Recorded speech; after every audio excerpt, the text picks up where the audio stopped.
I would like to preface this episode with a warning. I discuss the heavy topic of suicide and self-harm in this episode, so please take care of yourself.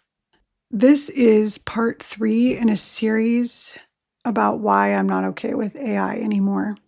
3 years ago, when AI chatbots came out, I think I felt like a lot of people felt excited, but also terrified. And 3 years have passed and a lot of information has come out. And I'm talking about this topic on this podcast. And I've been reflecting about, well, what does this all have to do with empowering students? Because that's the name of this podcast, Empower Students Now.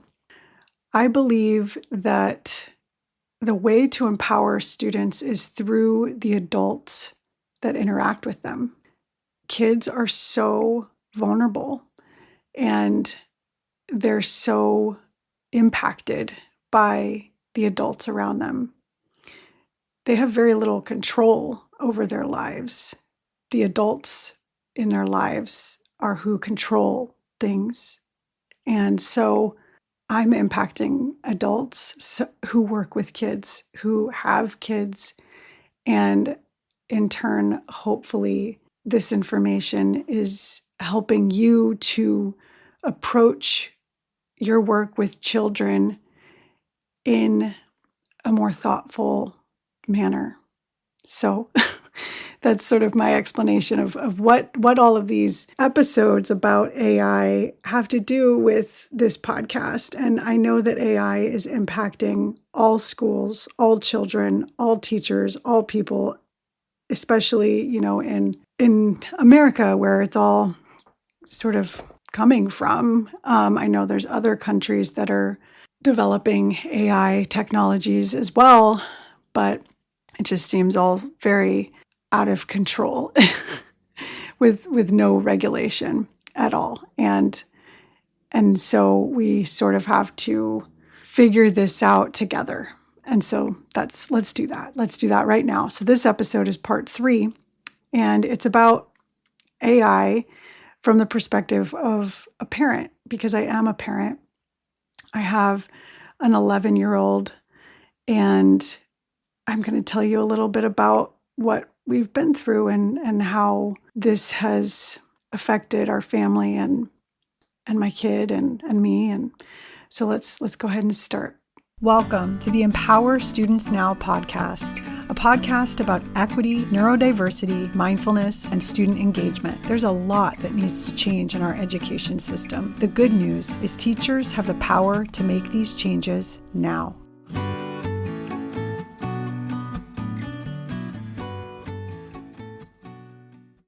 During the 3 years chatbots have been around, many concerning news articles have been published investigating the countless downsides for children, teens, and adults. It's clear that interacting with an AI chatbot regularly can have all sorts of consequences, from minor, such as getting caught cheating on a school assignment, to very concerning, people becoming delusional, to tragic, teens dying by suicide. Most parents I've talked with are concerned about their children using AI to cheat on their schoolwork. Unfortunately, this is not the worst case scenario when it comes to children using AI chatbots. About a year ago, I was scrolling through Google News when I came across an article, and I've linked it in the show notes and the page on my website with this episode. It's an article about a kid who was using a tool, a new AI chatbot tool called Character AI. I clicked on the article and was horrified to learn that a 14-year-old died by suicide after developing a months-long relationship with a character he had created on Character AI based on the show Game of Thrones. This article brought me to tears and to my kid's room for a conversation about Character AI. My kid is a huge fan of Wings of Fire, the series. We read all of the books and even the offshoot books that aren't even part of the series. We've read all of them, the graphic novels and the novels. And I discovered that my kid was using character AI to create original characters from Wings of Fire. And when I say original characters, I'm putting that in quotes. They call these OCs, the kids these days. And so they're creating these OCs, which means their own characters, they're original characters, but they're like characters that could be in the series Wings of Fire, right? But they're not actual characters. But you could use character AI to recreate any character, because this company feeds, right? These are large language models. They feed lots of stories to their AI so that they have a backstory. They understand the story. They don't understand it, but they have all of the words from probably a lot of these stories.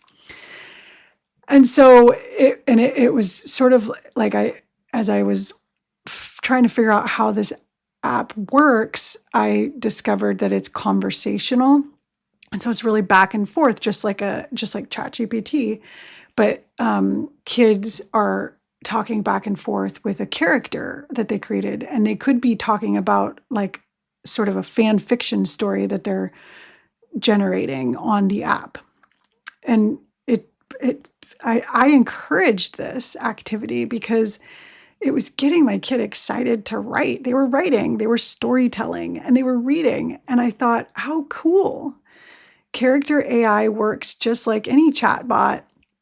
But instead of answering your questions like ChatGPT does, it builds off your ideas for a plot line and a character or characters. I'm sure ChatGPT could do this too, but character AI was designed specifically for teens and kids for storytelling. The conversation I had with my kid was extremely hard. I chose to share the news with them, though I went back and forth about whether to do so. I decided it was important they knew about the serious concerns I had about character AI. I wanted to make sure my child was informed. I explained that I felt scared about them continuing to use character AI, and they were shocked about the article I shared with them, because I did end up sharing it with them and having them read it. And they were very upset about the prospect of me taking the app away.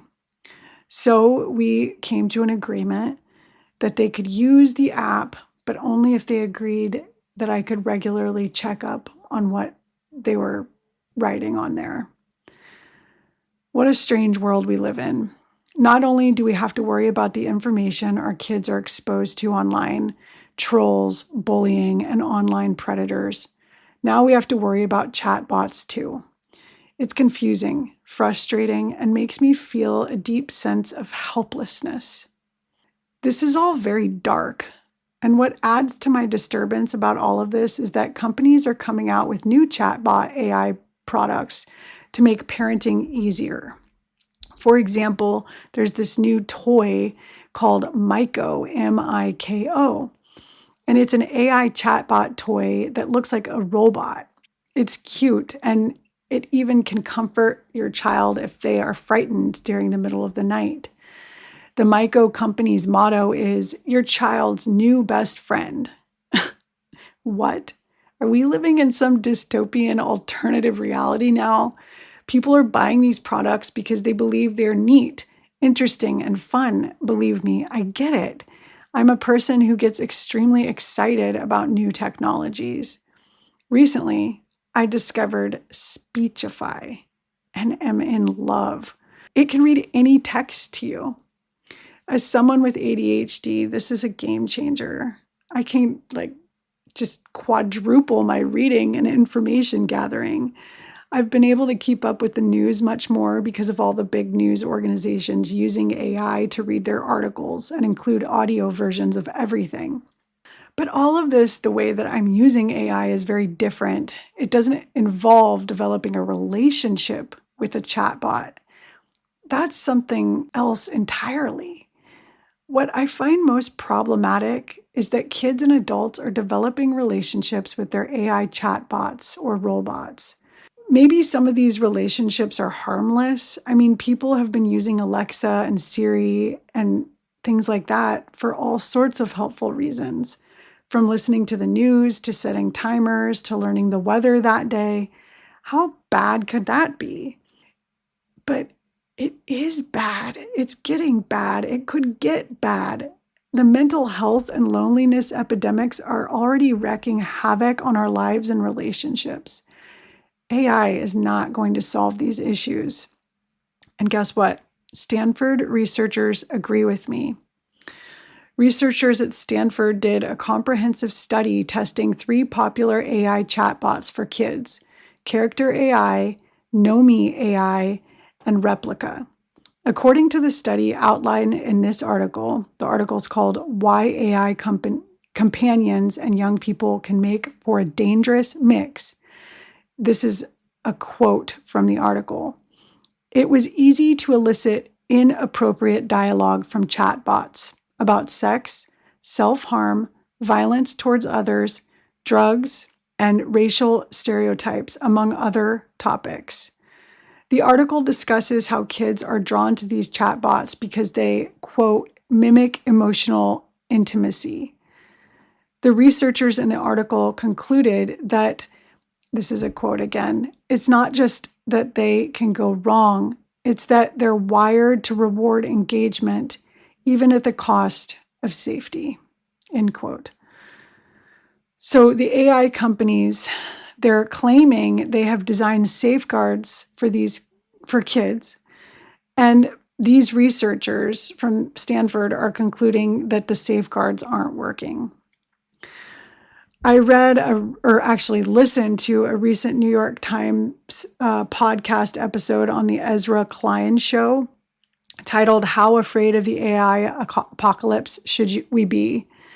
It discusses how AI companies aren't in complete control of what their chatbots do and say. The guest being interviewed was a co-author of a book called If Anyone Builds It, Everyone Dies. Here's an important excerpt from the interview. So this is Ezra asking a question. Quote, so I wanted to start with something that you say early in the book, that this is not a technology that we craft. It's something that we grow. What do you mean by that? And then this is Soares's answer. Quote, well, it's the difference between a planter and the plant that grows up within it. We craft the AI growing technology, and then the technology grows the AI. The central original large language models, before doing a bunch of clever stuff that they're doing today, the central question is, what probability have you assigned to the true next word of the text? As we tweak each of these billions of parameters, does the probability assigned to the correct token go up? And this is what teaches the AI to predict the next word of text. Even on this level, if you look at the details, there are important theoretical ideas to understand there. It is not imitating humans. It is not imitating the average human. The actual task that is being set is to predict individual humans. Then you can repurpose the thing that has learned how to predict humans to be like, okay, now let's take your prediction and turn it into an imitation of human behavior. And then we don't quite know how the billions of tiny numbers are doing the work that they do. We understand the thing that tweaks the billions of tiny numbers, but we do not understand the tiny numbers themselves. The AI is doing the work, and we do not know how the work is being done. End quote. Oh my goodness. So what this Nate Soares is describing is something called the black box problem. And I linked an article about this. Basically, AI companies, they're creating something and they're trying to control it, and you can't control it because they don't exactly know how it works. Isn't that creepy? And I linked an article about this in the show notes. It's called The Mysterious Black Box Problem Explained. So this is why safeguards the AI companies are claiming they're putting in place to protect children aren't working. So to conclude this really heavy episode, I'd just like to encourage parents and teachers to have curious and open-ended discussions with students and children about the ethics and safety of AI use in our society, and even just like, how does it even work? We can't shelter children from this world because it's already at their fingertips via the internet. As uncomfortable as it may be, we must read these articles with our kids and have ongoing discussions, not just one discussion, ongoing discussions. This is so hard. I know it is. It's hard to talk about hard things with kids. And so in the last episode of this series, I'd love to discuss approaches to how to have these vital conversations with our children. So please stay tuned. Thanks for listening.